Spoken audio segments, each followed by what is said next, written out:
स्वागत है आपका ऑर्गेनिक विद एसआरसी में।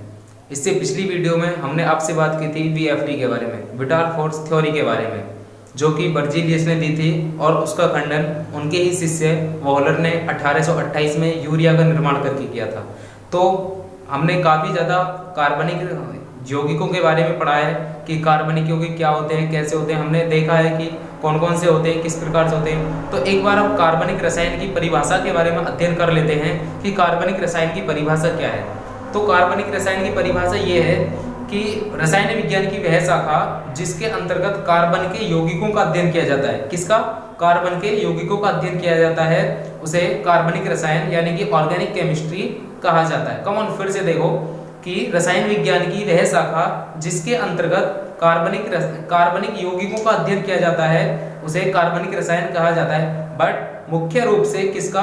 हाइड्रोकार्बन का अध्ययन किया जाता है। किसका? हाइड्रोकार्बन का अध्ययन किया जाता है, उसे कार्बनिक रसायन कहा जाता है। जैसे कि आप देख पा रहे हैं, मैंने आपको डेफिनेशन लिख दी है यहाँ से। रसायन विज्ञान की वह शाखा जिसके अंतर्गत कार्बन के यौगिकों का अध्ययन किया जाता है उसे हम क्या कहते हैं? कार्बनिक रसायन कहा जाता है। और मुख्य रूप से किसका अध्ययन क्या होता है इसमें? हाइड्रोकार्बन का, यानी कि जो हाइड्रोजन व कार्बन के यौगिक होते हैं वो क्या कहलाते हैं? हमारे हाइड्रोकार्बन कहलाते हैं। जैसे मीथेन, क्या? मीथेन का सूत्र होता है CH4। एसिटिक अम्ल, ये भी हमारा क्या है? एक ऑर्गेनिक कंपाउंड है जिसका सूत्र है CH3COOH। बेंजीन जिसका सूत्र है C6H6, जिसकी जो स्ट्रक्चर है वो इस तरीका से आपको देखने को मिलती है, इस तरीका से। और फिनोल C6H5OH, क्या है ये?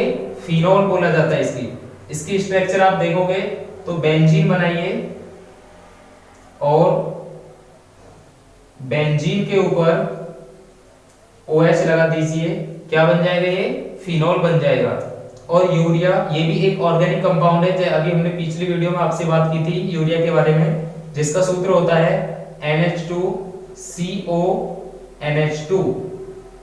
और साबुन, जो आप साबुन मुंह पे लगाते हैं और सुबह सुबह उठते हैं कि मुंह पे लगाया, और कपड़े धोते हैं, जो भी सर्फ डिटर्जेंट वगैरह होते हैं, सब क्या होते हैं? ये ऑर्गेनिक कंपाउंड होते हैं। तो साबुन का सूत्र होता है C17H35 यानी कि H35 COO या K। सोडियम या पोटेशियम इसमें होता है, जो अलग अलग प्रकार की होती है। जैसे नहाने वाली साबुन होती है वो अलग होती है, कपड़े धोने वाली होती है वो अलग होती है, इसलिए क्या होती है? ये अलग अलग होती है। सोडियम या पोटेशियम उनमें लगाया जाता है। तो इसी तरीके से नोट में मैंने लिखा है कि कुछ ऐसे भी यौगिक हैं जिनमें कार्बन होता है बट वो कार्बनिक यौगिक नहीं होता है। जी कम ऑन फिर से सुनिए कि जिनमें कार्बन होता है बट वो कार्बनिक यौगिक नहीं होते हैं। जैसे कार्बन मोनोऑक्साइड, क्या? Carbon monoxide CO, carbon monoxide CO, carbon dioxide CO2। Carbon है बट कार्बनिक यौगिक नहीं है। क्यों? क्योंकि हाइड्रोजन इसमें नहीं है। जब हाइड्रोजन और कार्बन होंगे एक साथ वही हमारा कार्बनिक यौगिक कहलाया जाएगा। कार्बन डाइसल्फाइड CH2, ये भी हमारा क्या है? इनऑर्गेनिक ही है, ऑर्गेनिक नहीं, इनऑर्गेनिक, समझ लेना। कार्बन टेट्राहेलाइड CX4, क्या? CX4, यहां पर X क्या है? हमारा हेलोजन ग्रुप है, क्या? हेलोजन समूह, यानी कि हेलोजन ग्रुप है। तो इसमें क्या हो सकता है कि जिस तरीका से CCl4 हो सकता है, CI4 हो सकता है, इस तरीका से हो सकते हैं इसके अंदर। अमोनियम, क्या? अमोनियम NH4+ अमोनियम, जो कि एक उपसहसंयोजी बंध बनाता है।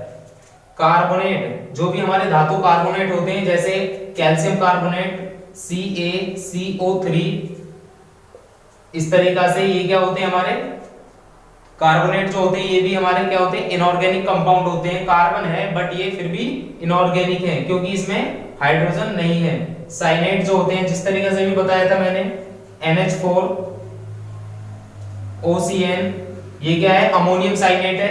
तो आप देख पा रहे हैं कि कार्बन है लेकिन फिर भी ये क्या है, इनऑर्गेनिक है, ऑर्गेनिक नहीं है।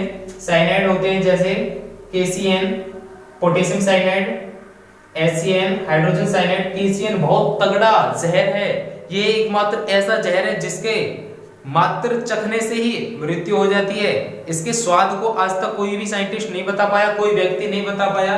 इसके स्वाद के चक्कर में कई लोगों ने अपनी जान से हाथ धो बैठे हैं कि इनके स्वाद को नहीं बता पाए हैं।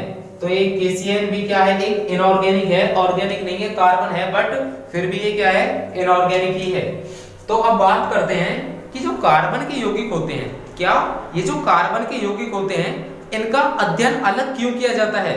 बाकी इतने सारे तत्व हैं, 118 तत्व हैं, उनमें से मात्र एक कार्बन को ही ऐसा क्यों पकड़ा गया कि उनके यौगिकों का अध्ययन के लिए एक अलग प्रकार से, यानी कि अलग तरह से एक केमिस्ट्री बना दी गई है, बिल्कुल अलग, जिसको हम कार्बनिक रसायन कहते हैं। ऐसा कार्बन में क्या है जो कि और तत्वों में नहीं है? तो आइए इसके विषय में बात करते हैं। तो इसके होने के कई कारण हैं कि तो कार्बन के जो यौगिक होते हैं वो सबसे अधिक संख्या में होते हैं। जी हाँ, आपने सही सुना, कार्बन के यौगिकों की जो संख्या है लगभग 10 लाख से अधिक है। बिल्कुल सही सुना आपने, 10 लाख से अधिक कार्बन के यौगिकों की संख्या वर्तमान में उपस्थित है, जो कि अन्य यानी कि अकार्बनिक यौगिकों की संख्या इतनी नहीं है। एक तो इसलिए इसका अध्ययन है, और एक इसमें होता है कि संकलन का गुण, ये चेन बनाता है। क्या कार्बन जो है एक चेन के रूप में चलता है, जैसे हीरा होता है चेन के रूप में चलता है, कार्बन कार्बन उससे जुड़े होते हैं, ग्रेफाइट होता है कार्बन कार्बन उससे जुड़े होते हैं, यानी कि एक चेन का काम करता है, बहुत काफी लंबी बड़ी चेन बना लेता है। कौन? कार्बन के अंदर ये गुण है। एक कार्बन का गुण है चतुसंयोजकता। क्या? चतुसंयोजकता। कार्बन अपनी 4 वैलेंसी पूरी करता है। कितनी? 4 वैलेंसी, अपनी 4 वैलेंसी पूरी करता है, क्योंकि इसके आउट ऑफ सेल में कितने इलेक्ट्रॉन है? 4 इलेक्ट्रॉन है। इसका इलेक्ट्रॉनिक विन्यास जो करते हैं 2-4 करते हैं, और इसका परमाणु क्रमांक आप जानते ही होंगे, परमाणु क्रमांक 6 है। ठीक है, तो अब आपसे देखो, आपके दिमाग में एक क्वेश्चन जरूर उठता होगा कि कार्बन के यौगिकों का अध्ययन अन्य तत्वों के यौगिकों की तुलना में अलग क्यों किया जाता है? जी हाँ, आपके दिमाग में एक क्वेश्चन उठता होगा, तो इसका आंसर हम आप बता रहे हैं। तो इसका कारण नंबर 1 है कार्बन के यौगिकों की बहुत अधिक संख्या। लगभग, देखिए बोर्ड पर मैं लिख देता हूं, लगभग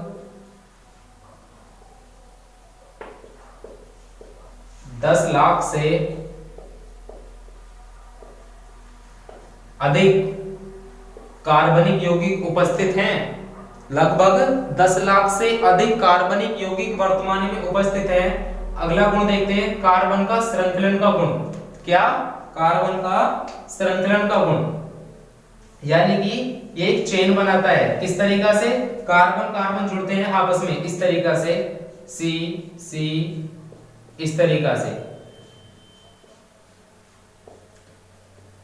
इनमें अपने कार्बन से कार्बन के जुड़ने की एक अद्वैत गुण होता है, जो कि किसी के अंदर ऐसा नहीं पाया जाता है। तो एक काफी लंबी चेन बना लेते हैं। ठीक है, एक तो ये गुण हो गया। अगला गुण की बात करते हैं, कार्बनिक यौगिकों की जटिल संरचना, यानी कि इनकी एक जटिल संरचना किस तरीका से होती है? जैसे बंध संरचना, एक तो इनकी बंध संरचना होती है, खुली संरचना। कैसी संरचना? खुली संरचना। इस तरीका से बंध संरचना बनाते हैं ये। जैसे कि मैंने बेंजीन को बना दिया है, ये एक बंध संरचना हो गई। और खुली संरचना कि जिस तरीका से कार्बन कार्बन जुड़ते हैं सिंगल बॉन्ड या डबल बॉन्ड से, और ये कैसी होगी? इनकी ओपन चेन, यानी कि खुली संरचना हो गई। तो एक जटिल से जटिल संरचना भी, यानी कि आसान से आसान भी, और एक हार्ड से हार्ड भी संरचना ये बनाते हैं। कौन? कार्बनिक यौगिक जो होते हैं। अगला गुण है कार्बन की चतुसंयोजकता।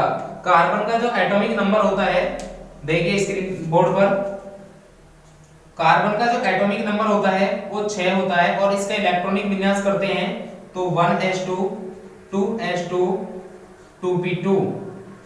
क्या 2p2। तो आप आउट ऑफ सेल में इलेक्ट्रॉन देख पा रहे होंगे कितने इलेक्ट्रॉन हैं, 4 इलेक्ट्रॉन हैं। तो ये हम जानते हैं कि ये अष्टक पूरा करना चाहते हैं, हर तत्व अपना अष्टक पूरा करना चाहता है। तो इसके आउट ऑफ सेल में 4 इलेक्ट्रॉन है और इसको 4 इलेक्ट्रॉनों की और जरूरत है। या तो ये 4 इलेक्ट्रॉन दे करके नहीं हाइड्रोजन या हीलियम का स्थान प्राप्त कर ले, हीलियम का स्थान प्राप्त कर ले, या 4 इलेक्ट्रॉन ग्रहण करके नियोन का स्थान प्राप्त कर ले। तो इसको 4 इलेक्ट्रॉन की आवश्यकता है, या तो 4 इलेक्ट्रॉन कोई इसको दे दे या 4 इलेक्ट्रॉन ये किसी को दे दे। क्या ये दे सकता है? तो ये नहीं दे सकता, नहीं दे सकता। इसके विषय में आगे बात करेंगे क्यों नहीं दे सकता। तो आप देख पा रहे होंगे कि कार्बन की 4 संयोजकता होती है। कितनी? 4 संयोजकता, 4 इलेक्ट्रॉन की साझेदारी ये कर लेता है अपने साथ में। तो ये एक अपने आप में बहुत बड़ी बात है। ये किसी के साथ में भी एकल संयोजी, द्विसंयोजी व त्रिसंयोजी बंध बना लेता है। कार्बन की एक अपने अंदर बहुत अच्छी खूबी होती है, इसलिए हम कार्बनिक का एक अलग रूप से अध्ययन करते हैं। और जो कि सबसे इंपॉर्टेंट है इसका गुण, कार्बन का हाइड्रोकार्बन गुण। क्या? हाइड्रोकार्बन। तो हाइड्रोकार्बन क्या होता है? जो हाइड्रोजन व कार्बन से बने यौगिक होते हैं उन्हें हम क्या कहते हैं बेटा? हाइड्रोकार्बन कहते हैं। क्या कहते हैं? हाइड्रोकार्बन। जो हाइड्रोजन व कार्बन से बने हुए यौगिक होते हैं उन्हें हम हाइड्रोकार्बन कहते हैं। जैसे CH4 मीथेन, C2H6 एथेन, और भी बहुत सारे हैं जिनका अध्ययन हम हाइड्रोकार्बन के अंदर करते हैं। हाइड्रोकार्बन जो होते हैं वो 2 प्रकार के होते हैं, एक तो संतृप्त होते हैं और एक असंतृप्त होते हैं। तो एक बार और आप देख लीजिए, मैं साइड में हो जाता हूँ, स्क्रीनशॉट जिसको लेना है वो ले लीजिए और नोट्स बनाते चलिए और रिवाइज साथ के साथ करते रहिए। ठीक है, स्क्रीनशॉट ले लीजिए। तो सॉरी, इसे भी देख लेना। एल्कोहल को, एल्कोहल का सूत्र होता है सामान्यतः ROH होता है। क्या होता है? ROH। R के स्थान पे यहाँ पर कोई L के यानी कि कोई एल्किल समूह होता है, जैसे C2H5OH एथिल अल्कोहल, जो शराब का सूत्र होता है। क्या होता है? ये शराब होता है, एथिल अल्कोहल C2H5OH। ठीक है, तो जिस स्टूडेंट को भी कोई भी दिक्कत हो वो कमेंट करके हमें बता सकता है, और जो भी कोई प्रॉब्लम हो हम उसकी समस्याओं का हल करेंगे, बिल्कुल कोई दिक्कत नहीं है। तो अब आप देख सकते हैं, अब कल हम कार्बन के जो हाइड्रोकार्बन गुण हैं उसके विषय में बात करेंगे। ठीक है, तो बस लगातार पढ़ते रहिए और हमारी वीडियोस को एक के बाद एक सीक्वेंस में देखते रहिए, आपको बहुत अच्छा फील होगा। ठीक है, धन्यवाद।